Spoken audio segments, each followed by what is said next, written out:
রবিবারই আছড়ে পড়তে চলেছে ঘূর্ণিঝড় রেমাল আর শনিবার থেকেই প্রবল ঝড় বৃষ্টির সম্ভাবনা রয়েছে। রবিবার আছড়ে পড়তে চলেছে ঘূর্ণিঝড় রেমাল, শনিবার ২ পরগনায় ভারী বৃষ্টির সম্ভাবনা রয়েছে। ৪০ থেকে ৫০ কিলোমিটার বেগে বইবে ঝোড়ো হাওয়া। রবিবার বাংলাদেশের উপকূল দিয়ে ভূখণ্ডে প্রবেশ করবে ঘূর্ণিঝড়, গতিবেগ থাকবে ঘন্টায় ১০০ কিলোমিটার। ২ পরগনা, পূর্ব মেদিনীপুরের ওপর প্রবল প্রভাব পড়বে। সোমে ও দক্ষিণবঙ্গের একাধিক জেলায় বৃষ্টি।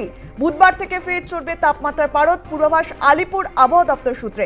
ঘূর্ণিঝড় রেমালের সতর্কতা, সুন্দরবনে চলছে মাইকিং। শুক্রবার সকাল থেকে ফ্রেজারগঞ্জ, পোস্টাল থানা, গঙ্গাসাগর, কাকদ্বীপে মাইকিং চালাচ্ছে সিভিল ডিফেন্স। বিশেষ তৎপরতা নেওয়া হয়েছে প্রশাসনের তরফে। অন্যদিকে ঘূর্ণিঝড় আছড়ে পড়ার আগে নদীবাঁধ সংস্কারের কাজ নিজেরাই কাঁধেই তুলে নিলেন নারায়ণপুর, গঙ্গাসাগর সহ বিভিন্ন এলাকার বাসিন্দারা। রবিবারই আছড়ে পড়তে চলেছে ঘূর্ণিঝড় রেমাল। বাংলাদেশে প্রবেশ করলেও অভিঘাত দক্ষিণ ও উত্তর ২৪ পরগনার উপকূলে পড়বে। চলছে মাইকিং। শনিবার থেকে প্রবল ঝড় বৃষ্টির পূর্বাভাস রয়েছে। ইয়াসের স্মৃতি উস্কে রেমালের হাতছানি, ধেয়ে আসছে প্রবল ঘূর্ণিঝড়। ৩ বছর আগে এমনই এক মে মাসে ইয়াসের তাণ্ডবে লণ্ডভণ্ড হয়ে গেছিল দীঘা, কাঁথি থেকে সাগর এবং ফ্রেজারগঞ্জ, বকখালি, নামখানা সহ একের পর এক উপকূলবর্তী এলাকা। এবার রেমালের আতঙ্কে বঙ্গবাসী।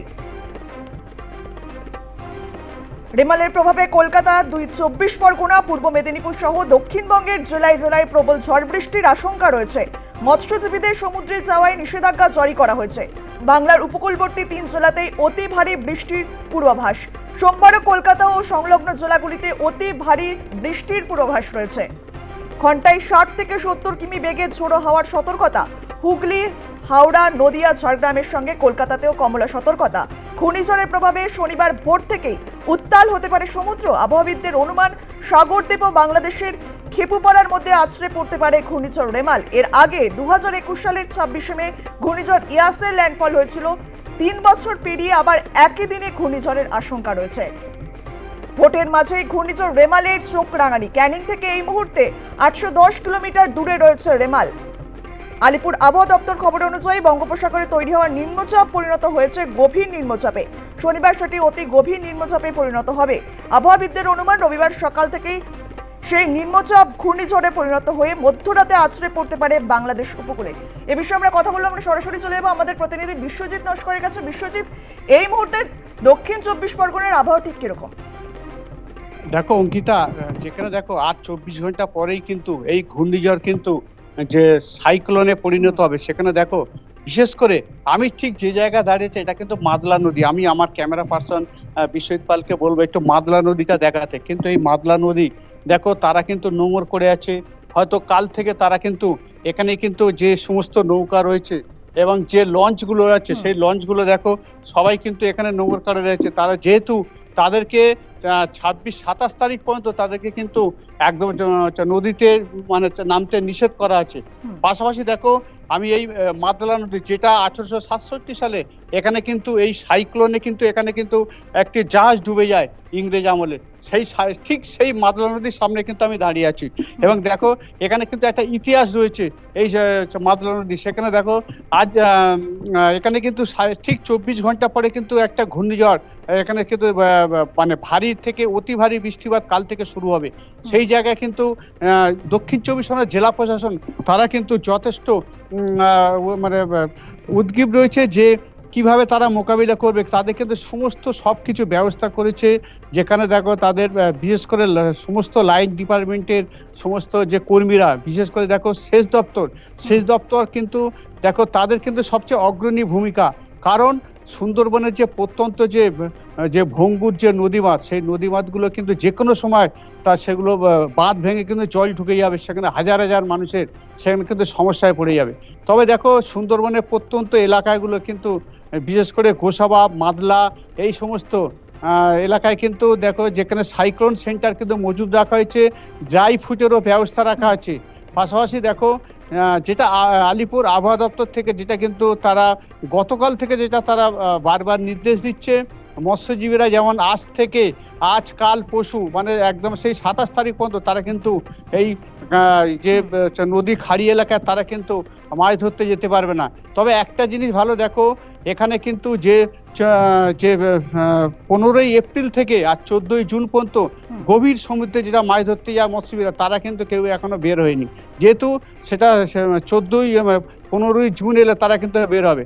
সেই জায়গায় যেমন তাদেরকে নির্দেশ তাদেরকে দেওয়ার দরকার নেই, যেহেতু যারা খাড়ি এলাকায় মাছ ধরে তাদেরকে কিন্তু নির্দেশ দেওয়া হচ্ছে লাল সংকেত। সেই কথা ভেবেই কিন্তু দক্ষিণ চব্বিশ পরগনা জেলা প্রশাসন তারা কিন্তু যথেষ্ট তারা চিন্তা এবং তারা কিন্তু একদম প্রস্তুতও নিয়ে রয়েছে। এবং সেই জায়গায় দেখো আজকের এই যে মাদলা নদী, যেখানে দেখো আলিপুর আরেকবার বলছি যে আলিপুর আবহাওয়া দপ্তর তারা কিন্তু বারবার যেটা জানাচ্ছে যে বাংলাদেশের সুন্দরবন উপকূল আর পশ্চিমবাংলার যে মানে ভারতের সুন্দরবন উপকূলের পশ্চিমবাংলার অংশ যেটা, সেখানে কিন্তু ব্যাপকভাবে আঘাত হানতে পারে। সেই জায়গায় ঠিক আমি আছি যেখানে কিন্তু আঘাত হানার সম্ভাবনা সবচেয়ে বেশি। সেই জায়গায় এই যে মাদলা নদী এবং সেখানেই কিন্তু রয়েছে। এবং দেখো এখনো পর্যন্ত কিন্তু সবাইকে সতর্ক করা হয়েছে। এবং তুমি দেখতে পাচ্ছ, আমি ক্যামেরা পার্সনকে বিশ্বজিৎ পালকে বলবো যে তার কিন্তু সমস্ত দেখো তারা কিন্তু অলরেডি সেই নোঙর করে আছে। তারা বড় নদী থেকে ছোট সরু নদীতে তারা চলে এসছে, সেখানে কিন্তু তারা নোঙর করেছে।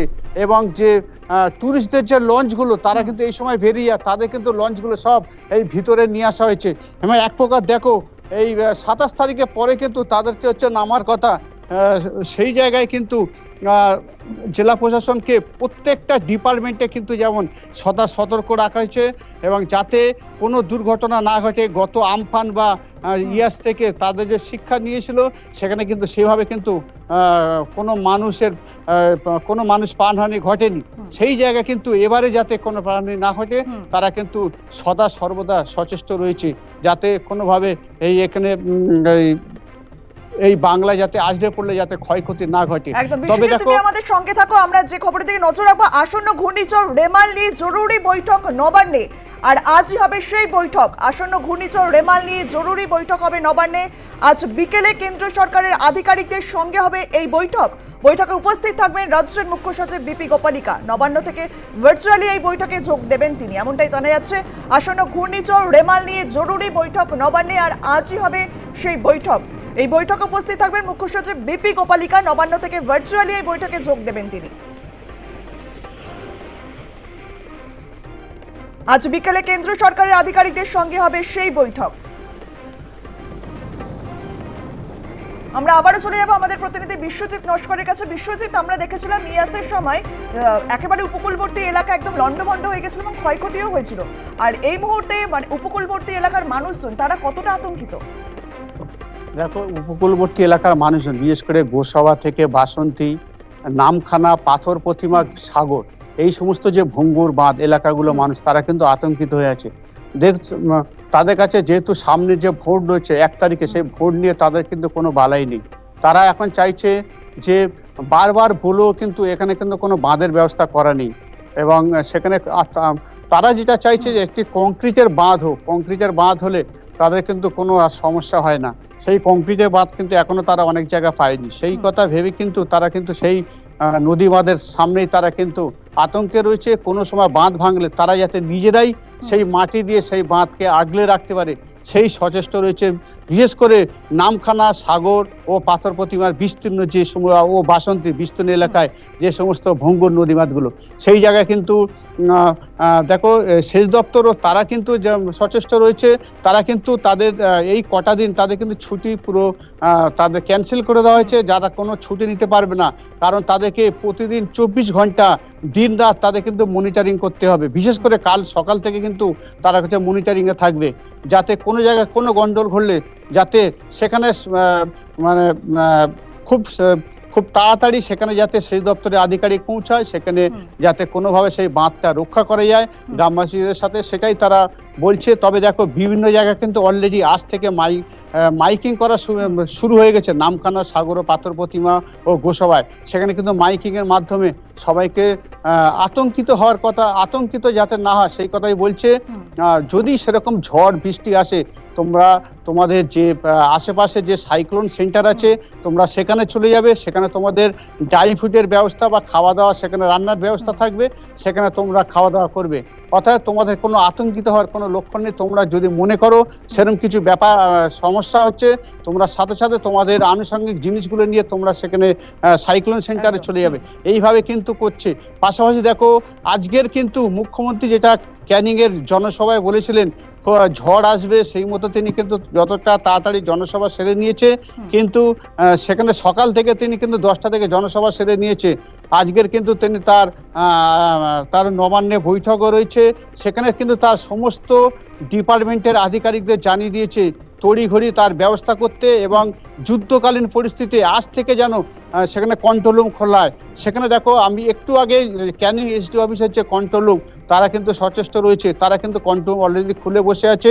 যেখানে গোসবা, তার এলাকায় গোসবা থেকে বাসন্তী সহ ক্যানিং পশ্চিম সব বাসন্তী, ঝড়খালি এইসব এলাকায় কিন্তু সরেজমিনে খতিয়ে দেখছে। সেই জায়গায় তাদের কোনো সমস্যা হলেই সাথে সাথে সেই সমস্ত এলাকার কাছাকাছি যে আধিকারিক থাকবে তারা সেখানে ব্যবস্থা নেবে। এই বলে তাদের কিন্তু আতঙ্কিত হওয়ার কোনো কারণ নেই, আতঙ্কিত হয়ে পড়বেন না বলে তাদের যেটা বারবার মাইকিং করে যেটা জানাচ্ছেন। সেই জায়গায় দেখো দক্ষিণ 24 পরগনা জেলা প্রশাসন একদম আদা জল খেয়ে তারা কিন্তু নেমে পড়েছে, যাতে কোনো সমস্যা না হয় যদি ঝড় আসে। খবরের দিকে নজর রাখো, ধন্যবাদ তোমায়।